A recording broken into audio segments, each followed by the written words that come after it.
Hello বন্ধুরা, আজকে আমি এই দুপুরবেলায় বাজার গেছি। দুপুরবেলায় বাজার দিয়ে উচ্ছে নিয়ে এলাম, পটল নিয়ে এলাম, কাঁকড়ি নিয়ে এলাম, এই পেঁপে নিয়ে এসছি, এই ওল নিয়ে এসছি, এই ভেন্ডি। ভেন্ডির একটা নাম আছে, সেটা ওনার ভেন্ডিটা এই রে, এগুলো সব হয়। হয়ে গেছে। না হয়নি, মাছ ডালবো। চিকচিটা শুধু ঢেলে দাও। না না, আর কিছু হয়েছে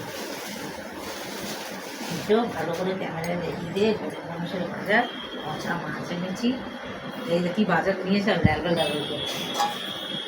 আচ্ছা, মাছের মধ্যে হলো এই লোটে মাছ, যেটা আমরা ভালো খাই। আচ্ছা, আর একটা মাছ আছে, এগুলো সবই ভালো খাই। এটা হচ্ছে আর মাছ, ওই আর মাছের বিরোধ খাইছে না। আর এইখানে হচ্ছে এই চিংড়ি মাছ, এই এখন আনলাম। আস্তে আস্তে আস্তে আমাদের মাছের চিকচিতে রয়েছে এখন মনে হচ্ছে। খাওয়া হবে, ঠিক আছে। এই যে সব বাজার খাবেন, আমরা রান্না করছি, তাড়াতাড়ি চলে আসবেন, ঠিক আছে। হয়তো